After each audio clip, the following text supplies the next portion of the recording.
नाज़रीन, एक बादशाह था जिसकी 7 बेटियां थी।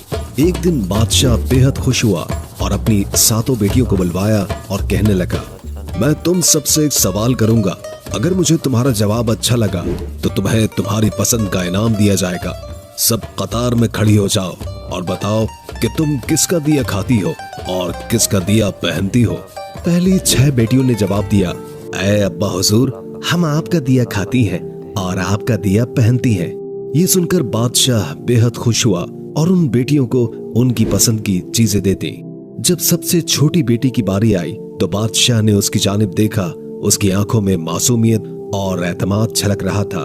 वो धीरे से मुस्कुराई और अपने साफ और मजबूत लहजे में बोली, ऐ अब्बा हुजूर, मैं अल्लाह का दिया हुआ खाती हूँ और अल्लाह का दिया हुआ पहनती हूँ। यही मेरा नसीब है जो मेरे रब ने मेरे लिए लिखा है।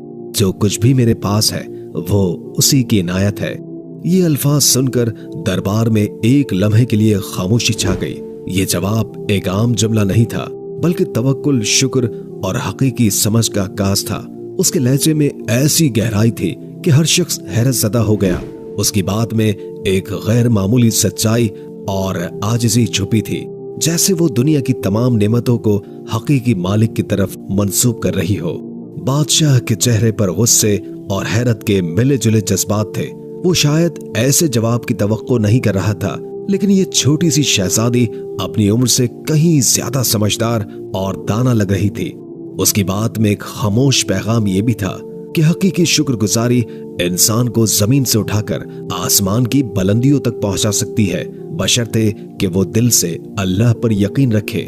बादशाह ये सुनकर गुस्से से कांप उठा। उसके चेहरे पर गुस्से की सुर्खी नुमाया हो गई और धाड़ते हुए बोला, ऐ कमबख्त, तुमने मेरी नाशुक्री की है, मेरे एहसानात को नजरअंदाज किया है। ऐसी गुस्ताखी की सजा जरूर मिलेगी। दरबार में सब लोग खामोश हो गए।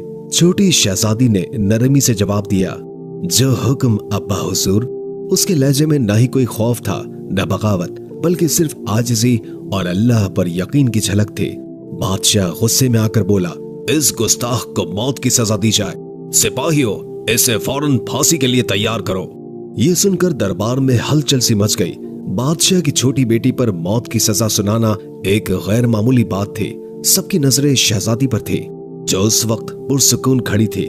उसके चेहरे पर खौफ का कोई निशान नहीं था, बल्कि एक अजीब सा इत्मीनान था, जैसे वो जानती हो कि उसका रब उसके साथ है। इसी दौरान बादशाह का वजीर आगे बढ़ा। वो बादशाह के करीब आकर बोला, ऐ आलिजा, अगर इजाजत हो तो कुछ अर्ज करूं। बादशाह ने गुस्से से उसकी तरफ देखा और कहा, बोलो, लेकिन जल्दी करो। वजीर ने नरमी से कहा, बादशाह सलामत, ये आपकी अपनी बेटी है। अगरचे इसके अल्फाज आपको नागवार गुजरे हैं, लेकिन ये इसकी समझ और अकीदे का इजहार है। क्या ये बेहतर ना होगा कि आप इसे जंगल में छोड़ दें? वहां ये अपनी बात को सच साबित करने की कोशिश करेगी और हमें ये भी मालूम हो जाएगा कि आया ये वाकई अपने रब पर इतना तवक्कुल रखती है। बादशाह ने वजीर की बात सुनकर गहरी सांस ली और लम्हे भर के लिए सोचा।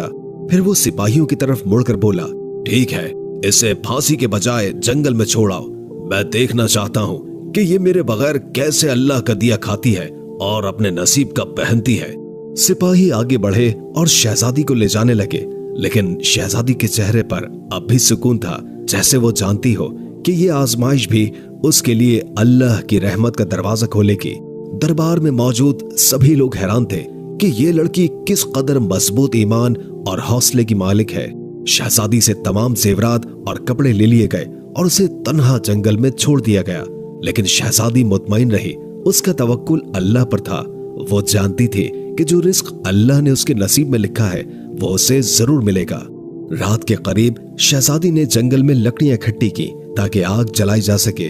लकड़ियां तलाश करते करते उसने एक झोपड़ी देखी, जिसके बाहर एक बकरी बंधी हुई थी और अंदर से किसी के खांसने की आवाज आ रही थी। शहजादी ने झोपड़ी के अंदर जाकर देखा तो वहां एक बीमार बुजुर्ग चारपाई पर लेटा हुआ था। वो पानी पानी पुकार रहा था। शहजादी ने मटके से पानी निकाला और बुजुर्ग को पिला दिया। झोपड़ी की सफाई भी की। बुजुर्ग ने पूछा, बेटी, तुम कौन हो और इतने बड़े जंगल में अकेली क्या कर रही हो? शहजादी ने अपना सारा हाल बयान कर दिया।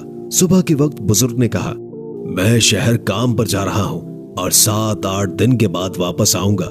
तुम यहीं रहो, झोपड़ी में खाने पीने का सामान मौजूद है, साथ ही नदी है, पानी भर लेना, बकरी का दूध भी निकाल लेना।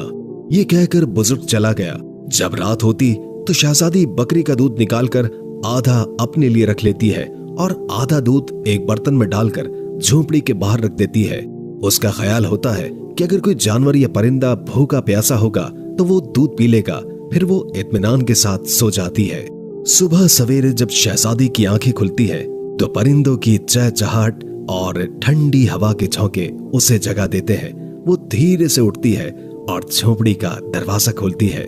जैसे ही वो बाहर कदम रखती है, उसकी नजरें बर्तन पर पड़ती है जो खाली होता है, लेकिन बर्तन के पास एक अजीब सी रोशनी झिलमिलाती है। शहजादी करीब जाती है और देखती है कि वहां एक इंतहाई कीमती लाल पड़ा है जो सूरज की रोशनी में दमक रहा होता है।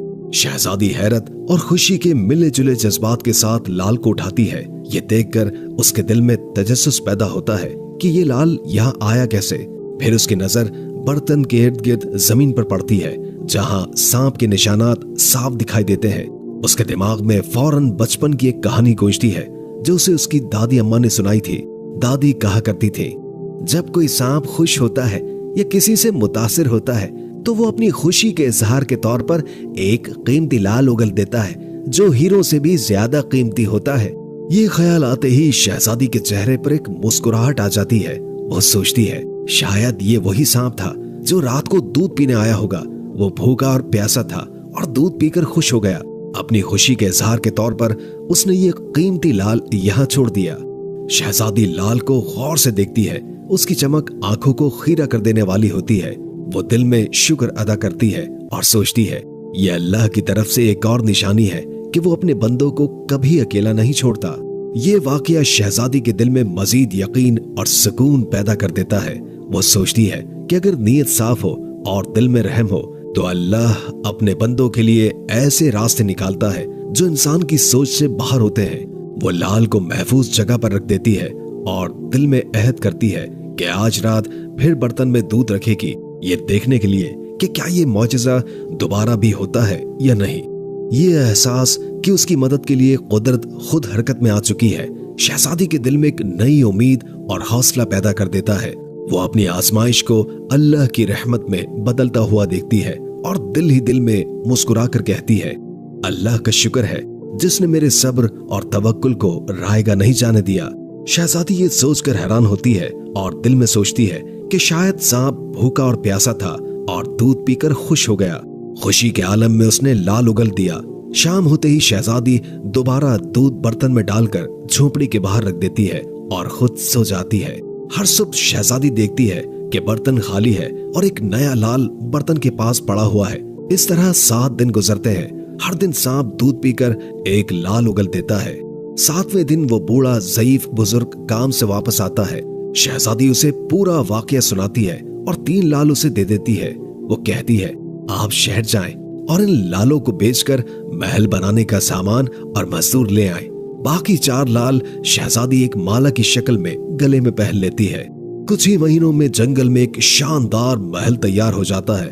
महल में हर किस्म की सहूलत, नौकर चाकर और दुनिया की तमाम नेमतें मौजूद होती हैं। शहजादी एक लकड़ी की फैक्ट्री भी बनाती है जहां गरीब मजदूर काम करके अपनी रोजी रोटी कमाते हैं। जंगल का यह इलाका आहिस्ता आहिस्ता एक शहर की शक्ल इख्तियार कर लेता है और दूर दूर तक उसकी शोहरत फैल जाती है। शहजादी के वालिद बादशाह तक भी ये बात पहुंच जाती है। बादशाह ये सोचता है कि देखो तो सही, ये कौन सी शहजादी है जिसने इतने कम वक्त में ये सब कुछ कर लिया। बादशाह अपने सिपाहियों के जरिए शहजादी को पैगाम भेजता है कि फुला मुल्क का बादशाह आपसे मिलना चाहता है। शहजादी सिपाहियों को पैगाम देती है कि दावत इस शर्त पर कबूल की जाएगी कि बादशाह अपनी तमाम बेटियों के साथ हमारे महल में तशरीफ लाए। बादशाह इस शर्त को कबूल कर लेता है और एक दिन अपनी 6 बेटियों को लेकर महल में आ जाता है। शहजादी नकाब करके अपने वालिद और बहनों से मुलाकात करती है और 7 रंग के खाने पेश करती है और हर खाने के साथ उसी रंग का लिबास और जेवरात पहन कर आती है। महल की शान और शौकत और शहजादी के अंदाज को देखकर बादशाह बेहद मुतासिर होता है और आखिरकार ये कहने पर मजबूर हो जाता है, तुम मेरी बेटियों की जगह पर हो और मैं तुम्हारे इसरार पर अपनी तमाम बेटियों को लेकर आया हूँ। फिर हमसे ये पर्दा किस बात का? शहजादी कहती है, ठीक है, मैं तैयार होकर आती हूँ। इस पर उसकी दूसरी बहनें आपस में बात करने लगती हैं कि इतने महंगे कपड़े पहने हुए हैं, इतने जेवरात पहने हुए हैं और कितना तैयार होकर आएगी। इतने में बादशाह देखता है कि एक सादा कपड़ों में एक लड़की आ रही है। बादशाह गौर करते हैं तो उन्हें पता चलता है कि ये तो उनकी अपनी ही बेटी है। वो हैरान होकर सोचते हैं, मैं तो समझ रहा था कि जंगल के जानवर इसे खा गए होंगे। जब मुझे इसकी फिक्र हुई थी तो मैंने सिपाहियों को जंगल में भेजा था, लेकिन उन्होंने कहा था कि वहां शहजादी का कोई अता पता नहीं है। फिर ये यहाँ कैसे? बादशाह अपनी बेटी से मिलकर बेहद खुश होते हैं। वो हैरत और मसरत के आलम में कहते हैं, बेटी, तुम कितनी खुशकिस्मत हो कि तुम्हें इतनी अजीम शहजादी के साथ रहने का मौका मिला। जाओ, उसे बुला कर लाओ, मैं तुम्हें उससे आजाद करवा दूंगा। अगर तुम्हारी आजादी के बदले वो मुझसे मेरी सल्तनत भी मांगे तो मैं उसे देने के लिए तैयार हूँ। ये सुनकर शहजादी ने एक लम्हे के लिए अपनी आंखें झुका ली। उसके चेहरे पर एक अजीब सी मुस्कुराहट फैल गई, गोया कोई छुपी हुई हकीकत सामने आने वाली हो। बादशाह और दीगर बहनें हैरानी से उसकी तरफ देखने लगी। शहजादी ने सर उठाया और नरमी से कहा, अब्बा हुजूर, वो शहजादी कहीं दूर से नहीं बुलानी पड़ेगी। बादशाह ने उलझन से पूछा, क्यों, क्या वो करीब ही है? शहजादी ने मुस्कुराते हुए नकाब हटाया और कहा, क्योंकि वो शहजादी मैं खुद हूँ। ये सुनकर बादशाह की आंखें हैरत से फैल गई और दरबार में एक सनसनी सी दौड़ गई। हर कोई सख्ते में आ गया। बादशाह ने कदम बढ़ाए और हैरत के साथ बोले, ये कैसे मुमकिन है? तुम तो जंगल में अकेली थी। ये महल, ये शान और शौकत, ये सब कुछ तुमने कैसे हासिल कर लिया? शहजादी ने पूरा एतमाद लहजे में कहा, याद है अब्बा हुजूर, मैंने कहा था कि मैं अल्लाह का दिया हुआ खाती हूँ और अपनी किस्मत का पहनती हूँ। ये सब अल्लाह की इनायत है। आपने मुझे आजमाइश में डाला, लेकिन मेरे रब ने मुझे कामयाबी से नवाजा। ये महल, ये दौलत, ये सब मेरे रब का इनाम है। बादशाह ने गहरी सांस ली। उसकी आंखों में शर्मिंदगी और फख्र के मिले जुले जज्बात थे। वो बोले, बेटी, तुमने आज मुझे एक सबक सिखाया है जो मैं कभी नहीं भूलूंगा। शहजादी ने मुस्कुराते हुए कहा, आजमाइश हमें तोड़ने नहीं बल्कि मजबूत करने आती है अब्बा जान, और जब तवक्कुल अल्लाह पर हो तो दुनिया की कोई ताकत हमें शिकस्त नहीं दे सकती। ये लम्हा बादशाह और सबके लिए एक गैर मामूली मोड़ बन गया, जहां एक बेटी ने अपने सब्र, तवक्कुल और हौसले से साबित कर दिया कि अल्लाह के फैसले हमेशा बेहतरीन होते हैं। शहजादी मुस्कुराते हुए बोली, बाबा, बात भूल गए क्या? बादशाह ने कहा, वो क्या? शहजादी ने कहा, मैंने आपसे कहा था कि मैं अल्लाह का दिया हुआ खाती हूँ और अपनी किस्मत का पहनती हूँ। देखिए, मैं अल्लाह का दिया हुआ ही खा रही हूँ और अपनी किस्मत का ही पहन रही हूँ। ये सब मुझे मेरे अल्लाह ने अता किया है। शहजादी ने मजीद कहा, बाबा जान, अल्लाह ने मुझे कहां से कहां पहुंचा दिया है और आज मैं आपसे भी ज्यादा अमीर हूँ। ये सुनकर बाकी तमाम शहजादियां दिल में सोचने लगी, काश तब हमने भी यही कहा होता कि हम अल्लाह का दिया हुआ खाते हैं और अपनी किस्मत का पहनते हैं। इस कहानी से सबक मिलता है कि हमेशा अल्लाह ताला जिस हाल में भी रखे उस पर खुश रहना चाहिए। जो इंसान अल्लाह पर तवक्कुल रखता है, अल्लाह उसे कभी तन्हा नहीं छोड़ता। नाज़रीन, आप हमें कमेंट बॉक्स में जरूर बताएं कि ये कहानी आपने अपने बचपन में अपने दादा दादी, नाना नानी या किसी बुजुर्ग से सुनी है या आज पहली बार सुन रहे हैं। अगर आपने ये वीडियो मुकम्मल देखी है तो कमेंट बॉक्स में मुकम्मल का लफ्ज जरूर लिखें, ताकि हमें पता चले कि कितने लोगों ने हमारी वीडियो को आखिर तक देखा है। दोस्तों, शहजादी के लिए एक लाइक तो बनता है। इस वीडियो को लाइक जरूर कीजिए और अगर आपको ये वीडियो पसंद आई हो तो इसे दूसरों के साथ शेयर करें और मजीद दिलचस्प वीडियो देखने के लिए हमारे चैनल को सब्सक्राइब करें।